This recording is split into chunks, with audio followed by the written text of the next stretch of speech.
Emil Cadlick here with FantasyNation.com. We have a wonderful guest today who is a pioneer way back in 1986. So he was one of the originals.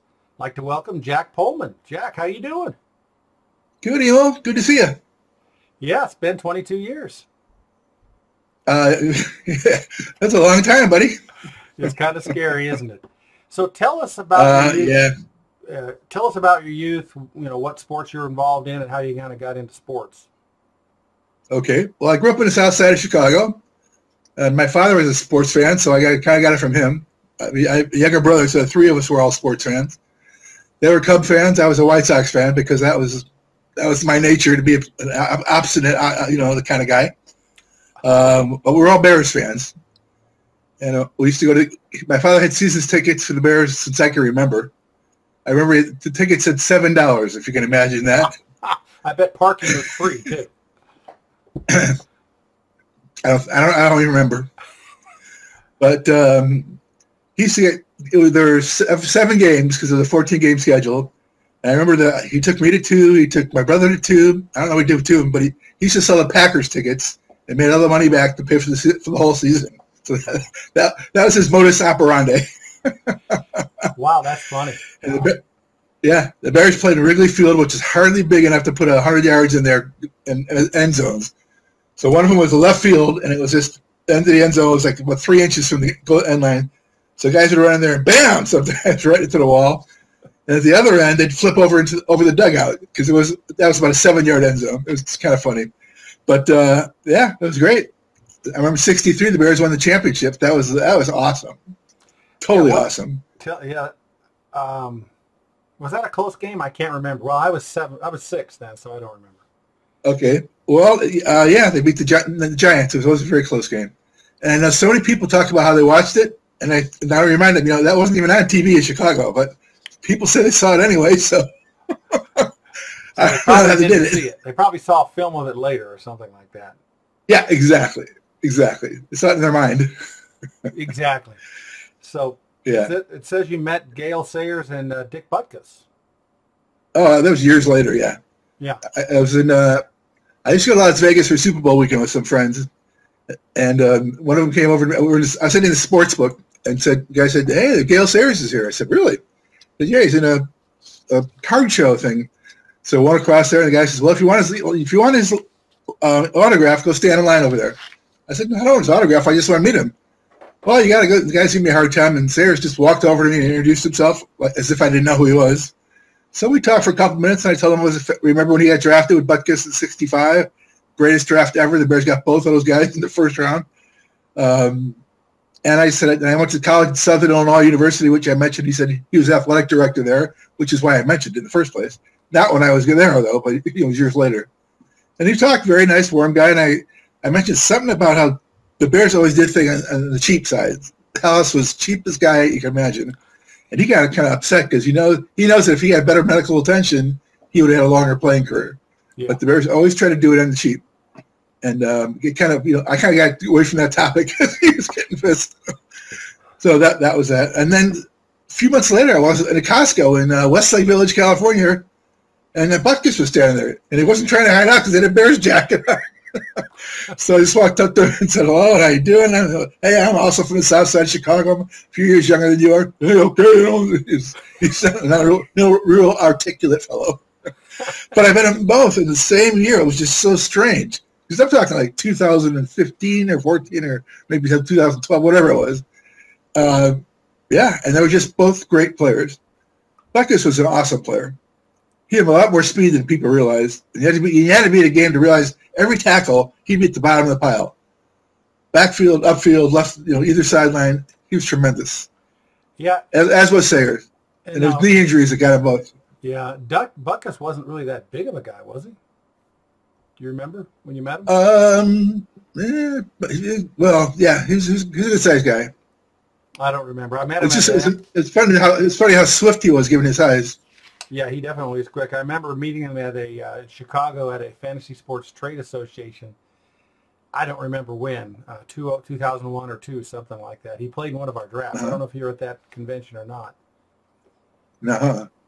So you you went to college and got a degree in what was it? Accounting. Accounting.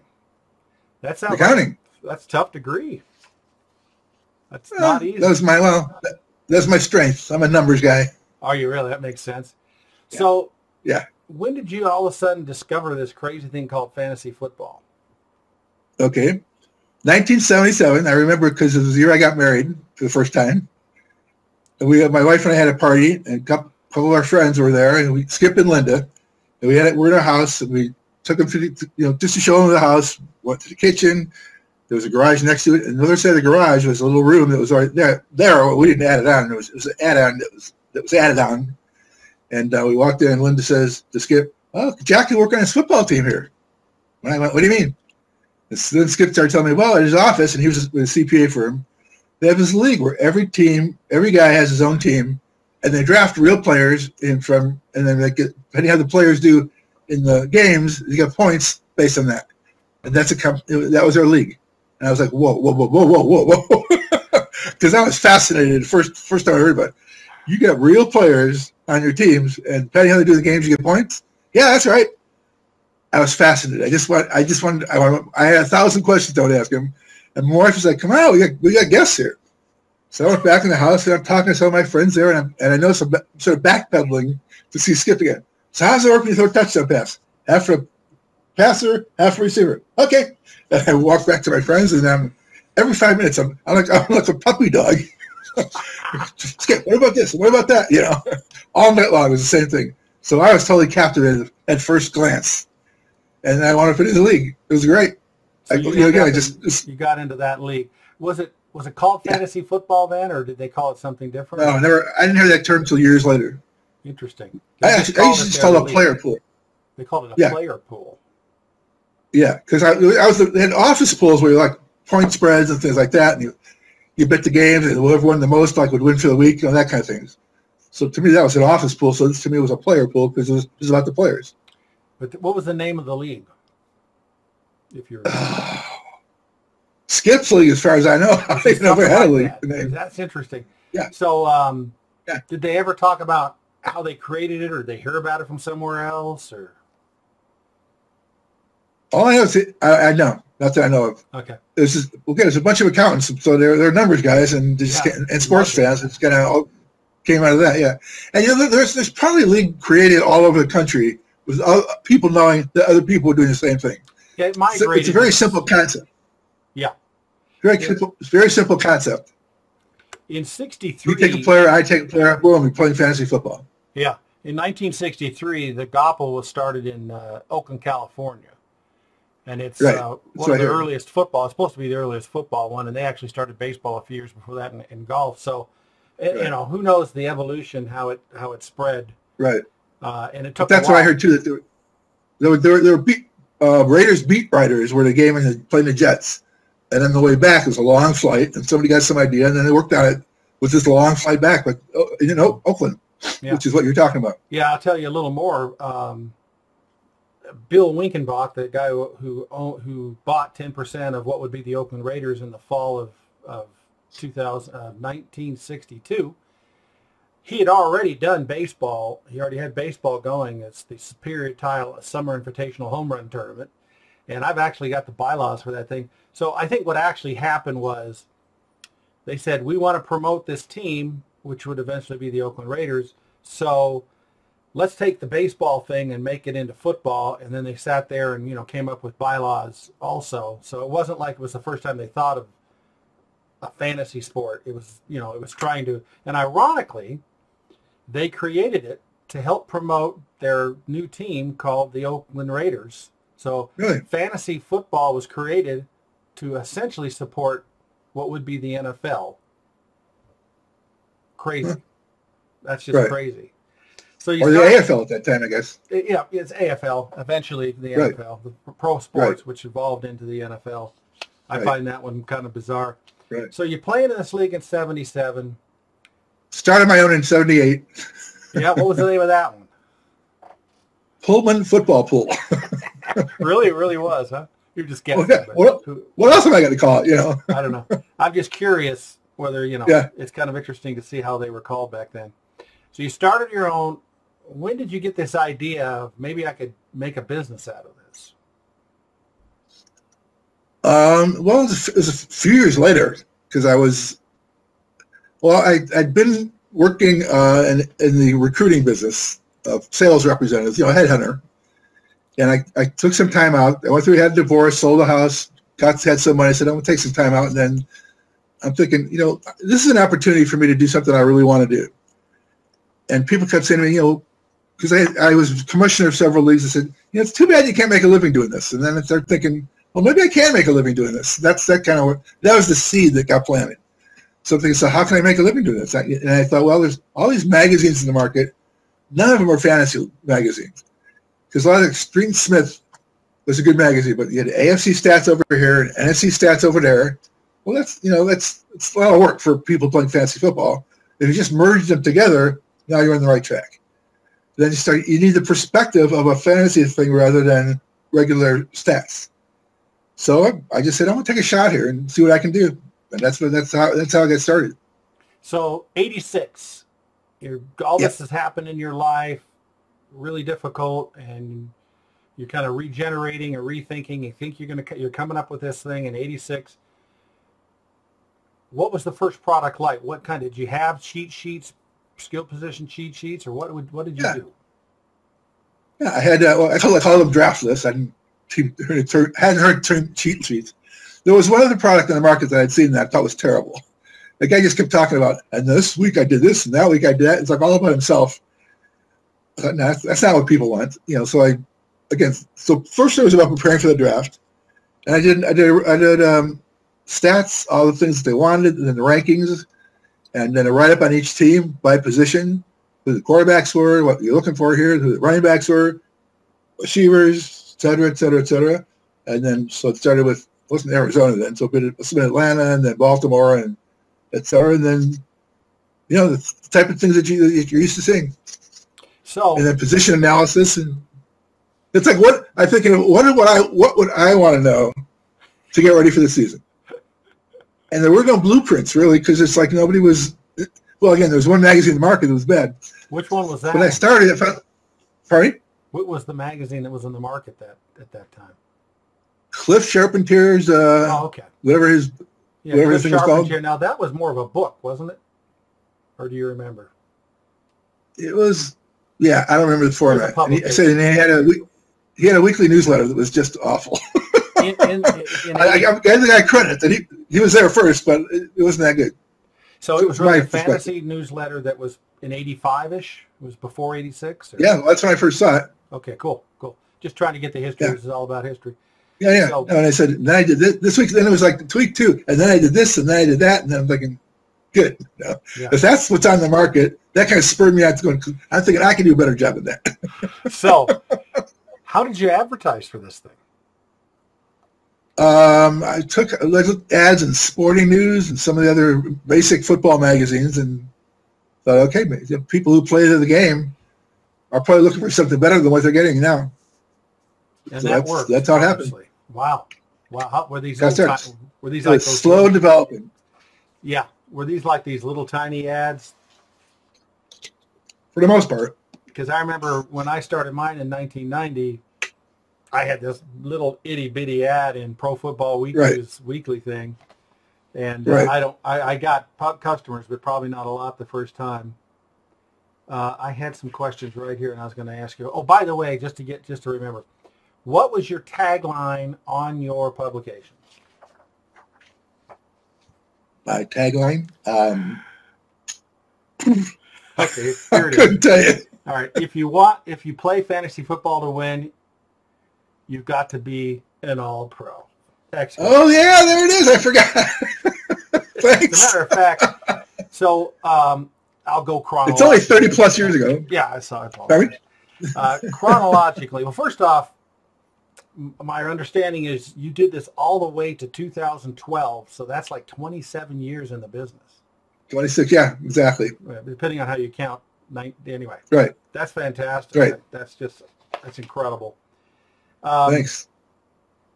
In 98, Fantasy Insights had a convention in Tropicana Hotel, the Fantasy Sports Convention, And you were there. Do you recall?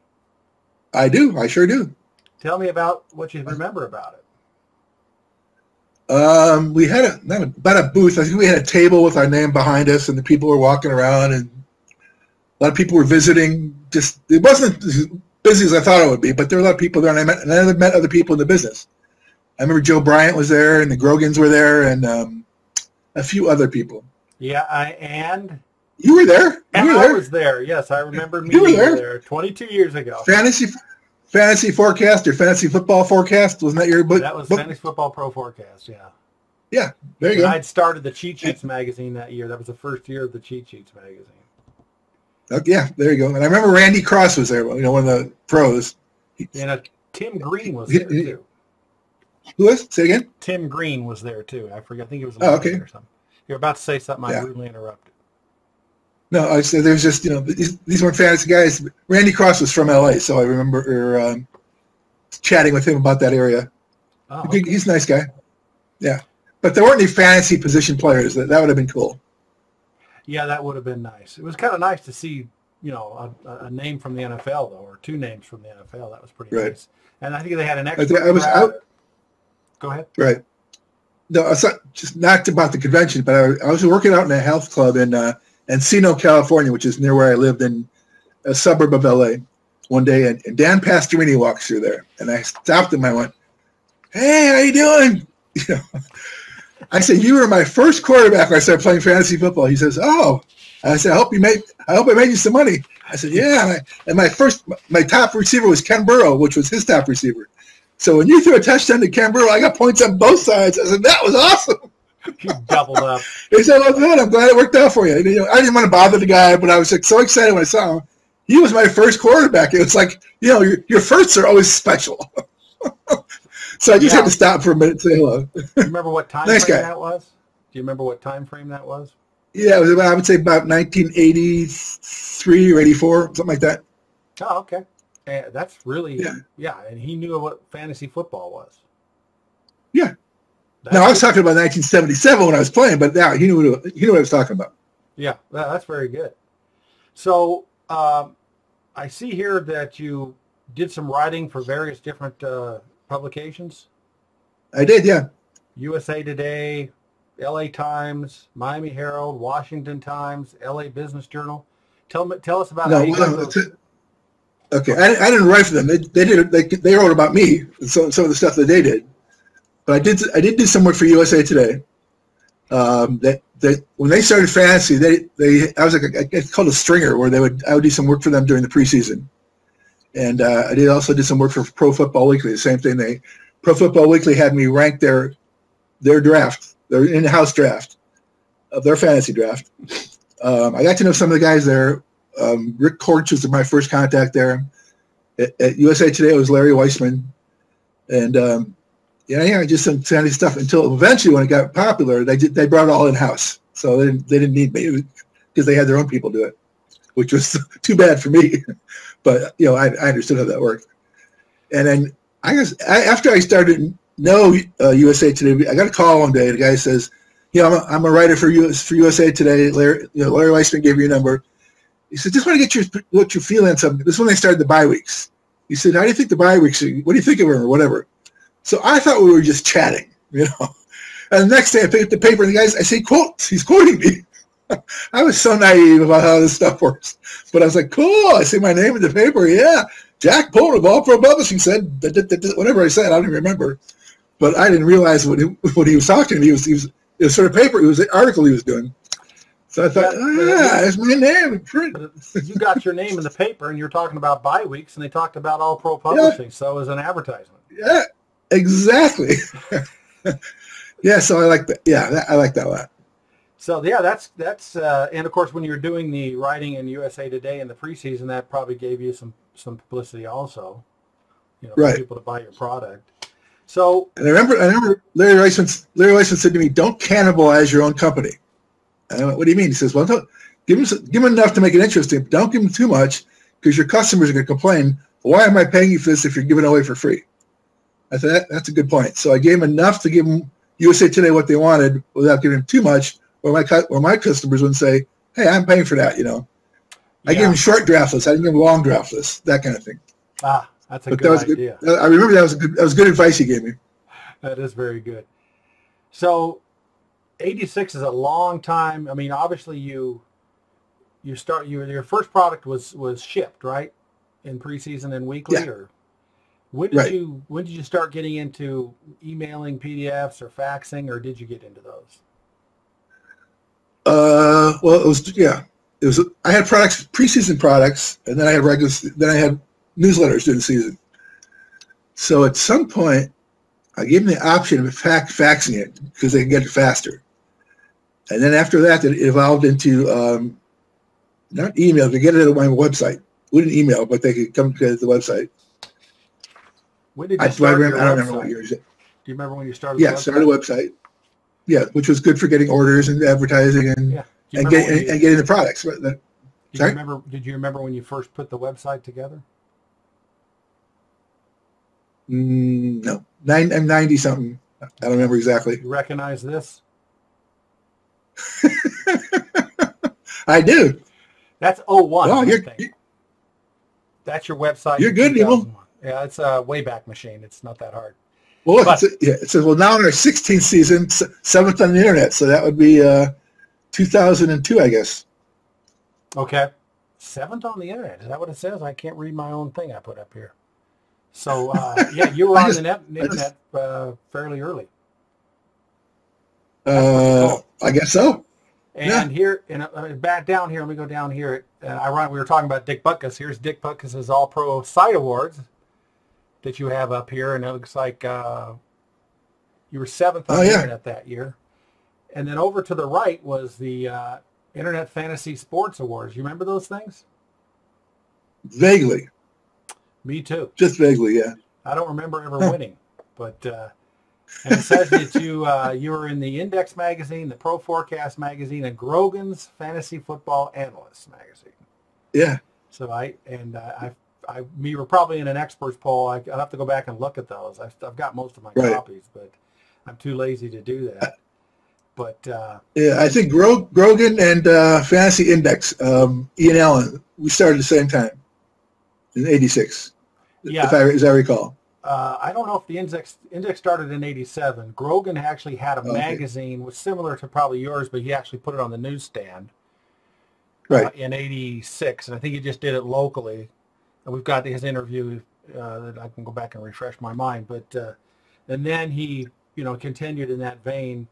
But he said the first year was pretty rough. It was not a lot to the product, but it's interesting how all these happen. And unfortunately, I can't get a hold of Cliff Charpentier, but I may have to pull stuff from other interviews because I think the guy's disappeared he's AWOL on us. Yeah, he stopped doing it early. I mean, I remember him was around when I started. I remember him in '85, and then he was around a couple more years, and then he just kind of vanished. Yeah. So he didn't last too long. Yeah, I have to go back and check that. What is this Sportsline website? You were on a how to play fantasy video. Do you remember that? Oh yeah, that was who did that one? I'm trying to remember who put that together. Somebody did a video. Yeah, I'm trying to remember. That was it might have been. Yeah, I think it might have been Fantasy Index or whatever the original name was, and it was down in San Diego. So some of the experts came down and they did a video. They asked us certain questions, and they posted the answers, and it was kind of cool. And it says you're in the Gold Sheet. Yeah, Gold Sheet was like a point spread kind of magazine, and they want to do a little fantasy part of it. And that was LA company. And I met him. I went down to their office and told them what I was doing. And they asked me what my circulation was, which was nowhere near what they were doing. Because handicapping was a much bigger industry than fantasy at the time. Yeah. Much bigger. And may still be. Yeah. So I did it. They had a section for fantasy, and I wrote it. There was a lot to do. Yeah. It lasted about 2 seasons. 2 seasons, and you stopped doing it? I've got a couple other funny things here. Let's see what else I've got. I love the Wayback Machine because I get a lot of stuff on the Wayback Machine. You had a thing called Lineup Alert. Do you remember that? I did. Tell us about that. Oh, I did? Yeah, tell us about that. And by the way, before as you think a little bit while you're drinking the water, I just want to tell the the viewers, I started getting your product, and I don't know how I found out about it. Maybe Pro Football Weekly or something, and I started buying your product. This was in the 80s, and then your product was so perfect fantasy, and I remember certain box score, how you did your box score thing, and it really was a great tool in preseason and weekly. I really enjoyed it. As a matter of fact, you probably remember I called you and didn't kind of tell you I was thinking of doing a magazine. This is probably 89, 90. Well, I didn't start my magazine until I started doing it in like June of 1990 and finished it by July or August. And anyway, I apologize because I did the same the guy did previously. I didn't really tell you what his thought was. I just started picking your brain. And you weren't doing a magazine, but anyway, I should have been a little more above board. What was that, 30? I remember it well. Tell me, what did I do? How bad was I? What a bad person was I? No, you called, and you were just like, you're interested. And I thought, oh, this is nice. The guy's really interested. And you were asking me a ton of questions. Yeah, I did. And I thought, wow, this is cool. Because nobody seemed to be taking that much of an interest.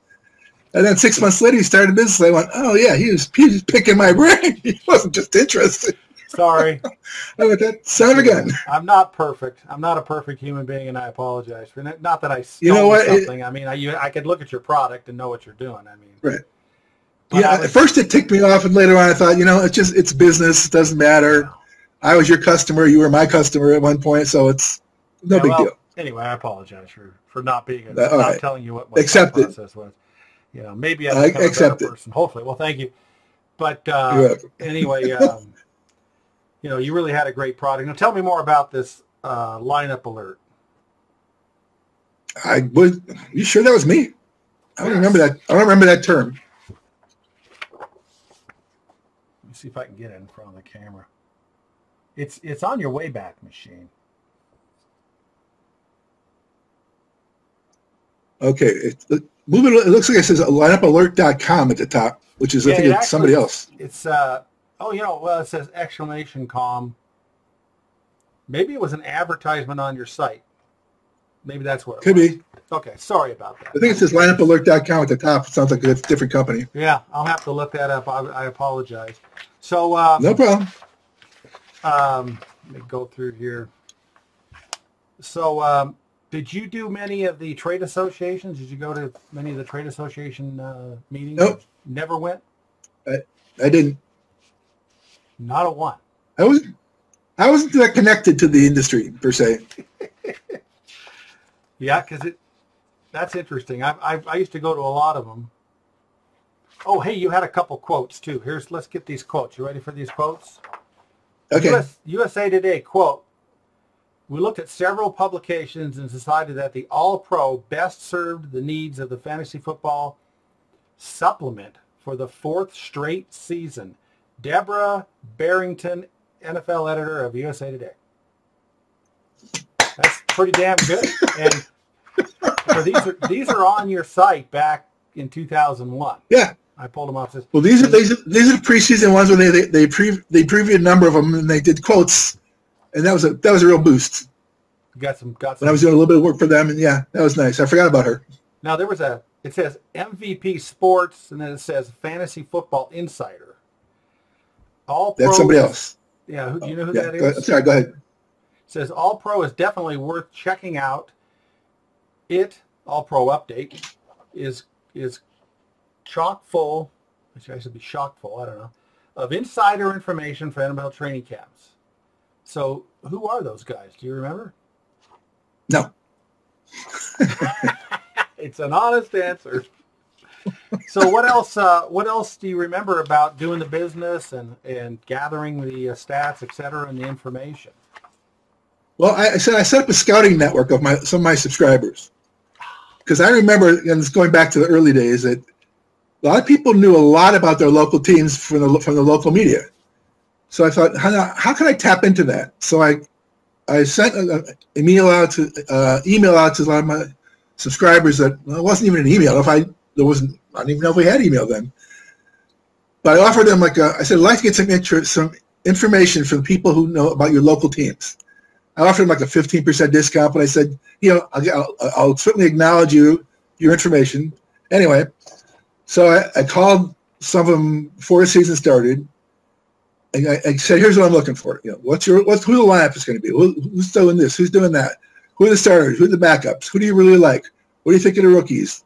Just as much as they could give me, because I lived in LA and I knew the writers there would give you a lot about your local teams, but you couldn't find it around the league. So some of these guys were really great. They knew so much about their local team that I got that kind of information.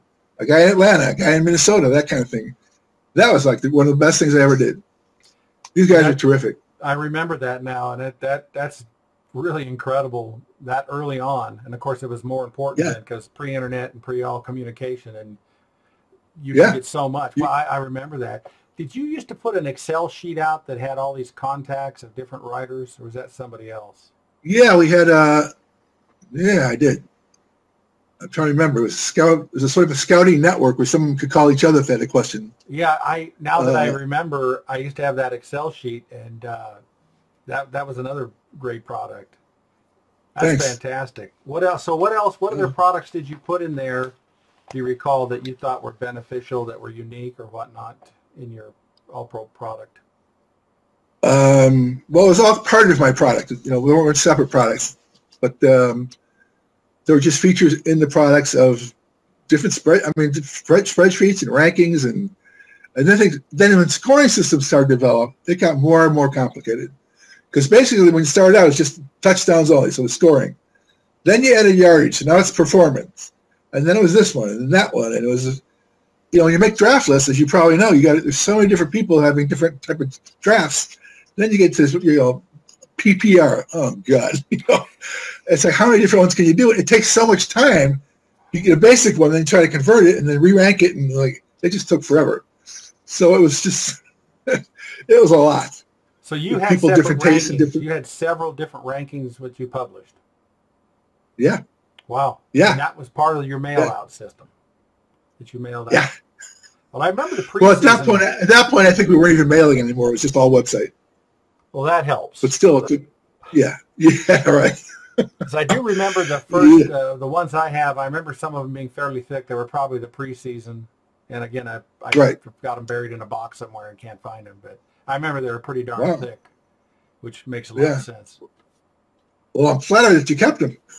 Yeah, I've got them around. I'd really like to gather them all up, and I probably have them in a box 7 feet away from where I'm sitting right now. But finding it is going to take a little bit. But I did save them all. I did save a lot of publications that I probably should have glanced at before I get on these things because I don't remember. That's fine.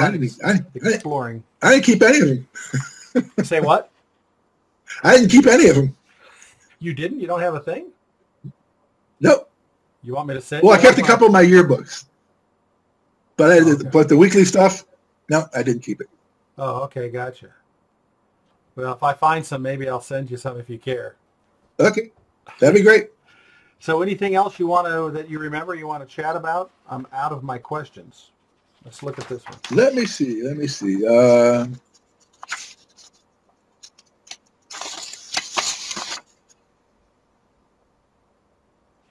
How about your rules? I think when you started in 87 and 80, let's see, when did you start? 77 and 78. What were the rules like back then?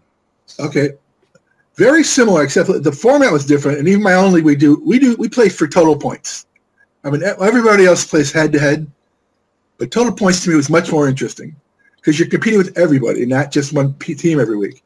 So we're still playing same things, like 10 cents a point. So essentially, you're collecting from everybody who had a worse week, and you're paying everybody who had a better week. Essentially, you're competing with the average, which keeps you engaged to the whole everybody. So, and I played in head-to-head leagues. A lot of times, the Sunday night game doesn't matter because you don't have everybody. He doesn't have everybody. Monday night game doesn't matter. By the end of week 10 or 11, a lot of teams aren't involved anymore. When you're in a head-to-head league for 10 cents a point, every game matters. Every week matters. It's just, to me, it's more fun. There is a lot to be said with head-to-head. I think head-to-head didn't become popular, in my opinion, because people wanted to have that feeling that when they go to work on Tuesday morning, they could say, I beat you. I beat you because they had that head-to-head competition. The reality is total points makes much more sense because, you know, it's everybody, like you said, at the same thing, and you're not accidentally beating somebody 30-29 when you know, would have lost to everybody else in the league, but you get a win. So, but people love the social because you're not actually playing against somebody. Right. You're actually playing against everybody. You know, you're it's just an arbitrary assignment. Oh, you're playing that guy, you know.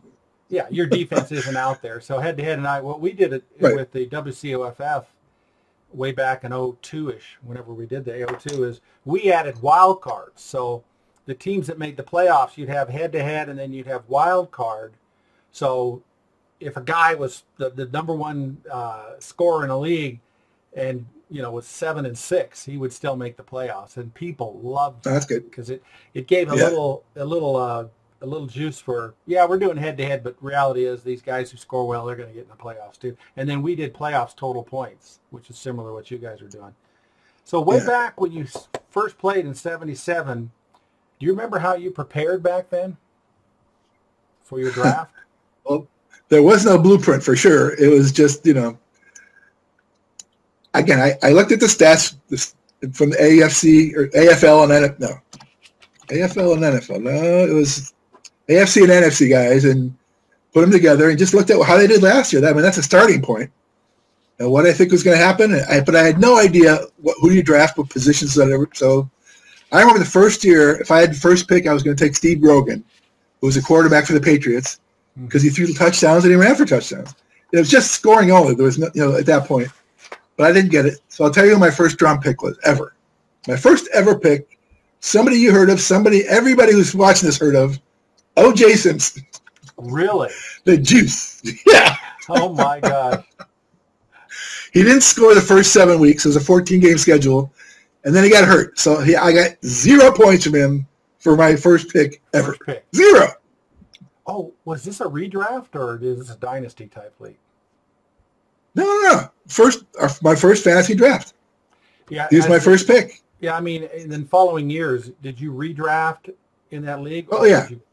No. We redrafted every year. Interesting.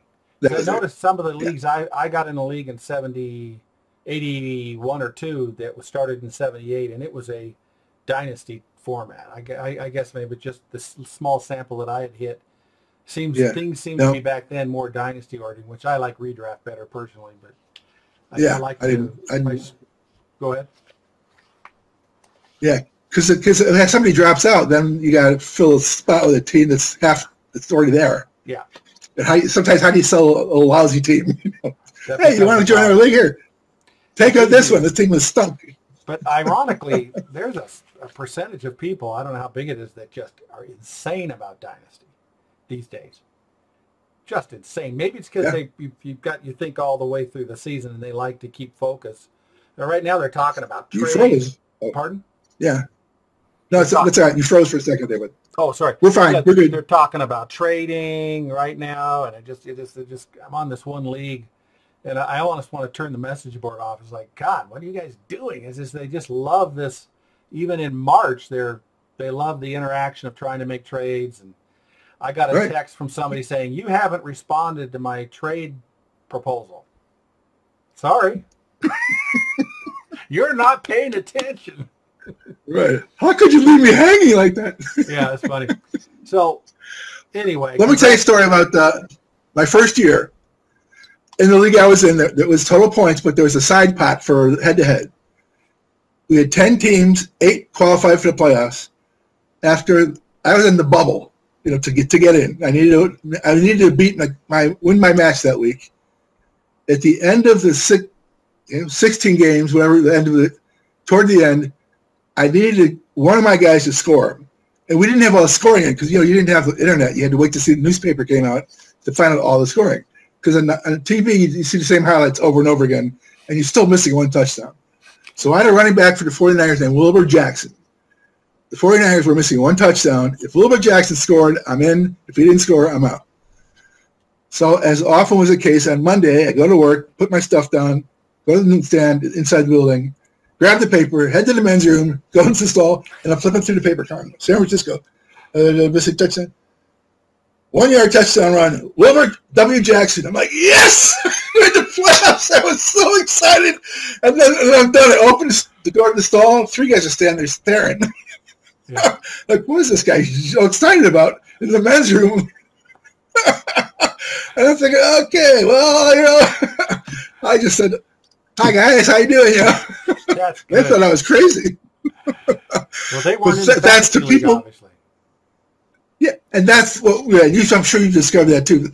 People who don't play had no idea what you're talking about. You can get so stoked about it and turned down about it, they think you're crazy. They just think you're crazy. Especially back then. I mean, nobody knew about it. I remember years, you know, when we started to do our publication, and I forget now, maybe it was before then. And I remember being in a restaurant, and we said, "Oh, where's the TV? You know, I want to get, you know." And the lady said, fantasy football." She knew we were wanting to watch fantasy football because of our heightened excitement. But I forgot if I asked this question. In that league in 77 and 78, was it touchdown only, or did you have yardage? Yes. Yes, no, touchdown only. We Interesting. didn't hear about yards till years later. 6 points for passing and 6 points for everything? No, we did. He had skipped. The commissioner had it on 10-point system because he just added up. He said it's easier to count tens than sixes. Okay. So everything was 10 points for a score.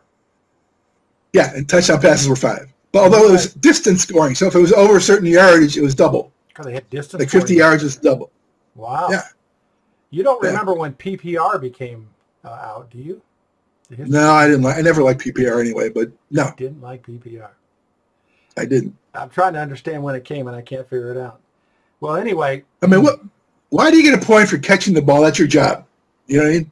Well, why do you get a point for scoring a touchdown? That's your job. Well, because that's the object of the game. The object of the game is not to catch a pass, right? That's sure. You know what? You want to know why? Okay. Yeah, well, my understanding is because quarterbacks score too much, so you're trying to help the other team positions. Trying to balance the position, so right. If you don't have the first pick in the draft and you don't get the quarterbacks or whatever, then you're so you're trying to balance the league so it becomes more of a skill. That's why. Yeah. And it's more fun because you're sitting there, and these leagues that I got in, and I started a league in 81, and I formed it after the one that was started in 78, and it was just 6 points for touchdowns. You know, you're sitting at home watching games, and the guy's running all over the field. Sammy Winder runs for 164 yards for the Denver Broncos, doesn't score a touchdown. I get 0. So, well, not in a performance league. In the performance league, you get 16 points. Yeah, the evolution of performance and whatnot helped. And then, you know, catches, you know, help even more. Oh, a guy caught a 1-yard catch. Oh, I get 1.1 points. You know, you're in your sofa going, yes, I just scored points. Instead of going, crap, I didn't score any points because the guy got run out of the 1-yard line and they brought Marion Butts in, and he fell over for a touchdown for the San Diego Chargers. I understand. But if a guy catches the pass and he gets 0 yards, you're going to get a point for that? Damn right. Yeah. Hey, a guy catches a pass for -5 yards. At least I didn't get a negative score. But I understand. Okay. I understand what you're saying. But it you know, it's a hobby of fun and enjoyment. And so I understand. People get creative with scoring, so they're having fun. They're not saying this isn't. I want to make this look like the NFL. I want to make this fun and competitive, and that's one of the reasons why some of these scoring systems evolved, in my opinion. Right.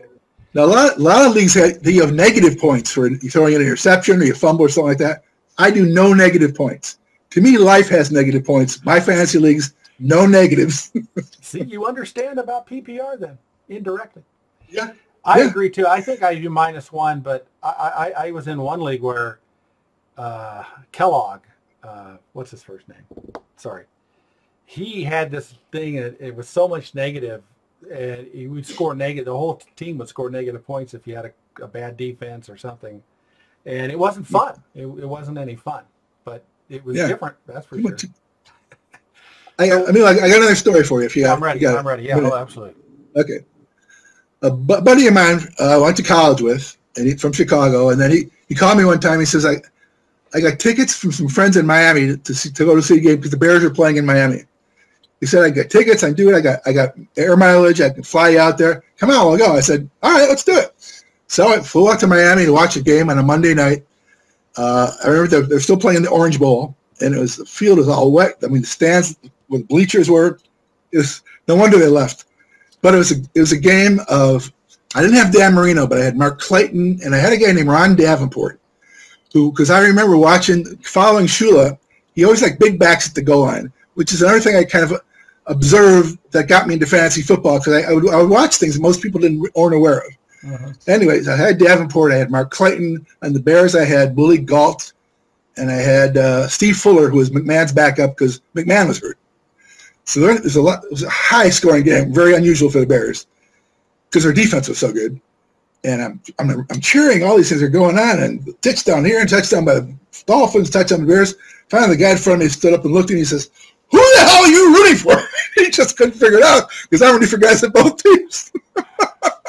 Meanwhile, Miami wins the game like 38-24. This is 1985. It was the only game the Bears lost going to the Super Bowl. They were like 19-1 altogether. The only game they lost, I did it. And that's your team. And that was my team, right? So you still feel a little still my guilty team. about that. Wow, you were at that game. They should have won that. I was at that game. Exciting game. Yeah, that sounds like a crazy game. Yeah, it's funny it how was. People, that's one of the things that the early on in fantasy, your traditional NFL people, like Right. sports, like radio hosts and stuff, they think, oh, you're not loyal to a team. What's wrong with you? And it's like, but the NFL finally realized, wait a minute, they're watching every damn game. They're helping our ratings. They're improving our viewership, and it took them a while to kind of understand that. And people used to ask me this. Yeah, go ahead. So people used to ask me, "Who's your favorite team?" I go, "I'll tell you after my draft, because where my main players are, that's my team." That's right. I mean, there was really nothing wrong with it. You probably still root for the Bears. Sure. And the Rams. And the Rams. Oh, okay. I've been in LA for over 40 years, so I'm a Rams fan too. Yeah, gotcha. Hopefully they'll get better this year. They had a tough year last year. Everybody expected more. Well, fantastic. This has been great. I really appreciate you coming on. And, of course, you had a great career. Congratulations. You're truly one of the early pioneers of fantasy sports. Well, I think by definition, pioneers have to be early, right? Yeah, that makes sense to me. You're definitely early. Well, thank you so much. Good talking to you, Mo. Yeah, let's keep in touch. We go back a long way. Yeah, maybe we'll talk to each other, less than every 22 years. Okay, man. You never know. Take care of yourself.